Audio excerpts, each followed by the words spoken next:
ইতিহাসে আজকের দিন 15ই জুলাই 1815 খ্রিস্টাব্দে ওয়াটারলুর যুদ্ধে নেপোলিয়ন পরাজিত হন এবং বাধ্য হয়ে আত্মসমর্পণ করেন। 1817 খ্রিস্টাব্দে ভারতপ্রেমী লেবেদেভের মৃত্যু হয়। 1820 খ্রিস্টাব্দে নবজাগরণের অন্যতম প্রবর্তক অক্ষয় কুমার দত্ত জন্মগ্রহণ করেন।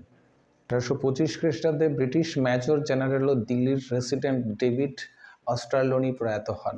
1855 খ্রিস্টাব্দে ভারতের প্রথম ডাকটিকিট ছাপা হয় কলকাতায়। 1861 খ্রিস্টাব্দে লেখিকা শরৎ কুমারী চৌধুরী জন্মগ্রহণ করেন।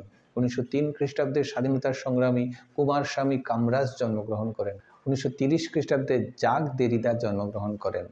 1936 খ্রিস্টাব্দে লেখক ও বিপ্লবী ধনগোপাল মুখোপাধ্যায় প্রয়াত হন। 1955 খ্রিস্টাব্দে আজকের দিনে জওহরলাল নেহেরু ভারতরত্ন উপাধি লাভ করেন। 1977 খ্রিস্টাব্দে প্রখ্যাত সঙ্গীতজ্ঞ সুরকার অনিল বাগচি প্রয়াত হন। 1904 খ্রিস্টাব্দে রুশ সাহিত্যিক অনন্ত চেখভ প্রয়াত হন। 1910 খ্রিস্টাব্দে এমিল ক্র্যাপেনিন এর লেখক ক্লিনিক্যাল সাইকিয়াট্রিস্ট বইয়ে প্রথম অ্যালজাইমার এর নামকরণ করা হয়। 1956 খ্রিস্টাব্দে কিংবদন্তি গিটারবাদক জো সাত্রিয়ানি জন্মগ্রহণ করেন। 2006 খ্রিস্টাব্দে সোশ্যাল মিডিয়া প্ল্যাটফর্ম টুইটারের যাত্রা শুরু হয়। 2009 খ্রিস্টাব্দে জে.কে রাউলিংয়ের লেখা উপন্যাস অবলম্বনে তৈরি চলচ্চিত্র Harry Potter and the half blood Prince মুক্তি পায়। এই ছিল ইতিহাসে 15ই জুলাইয়ের কিছু গুরুত্বপূর্ণ ঘটনা।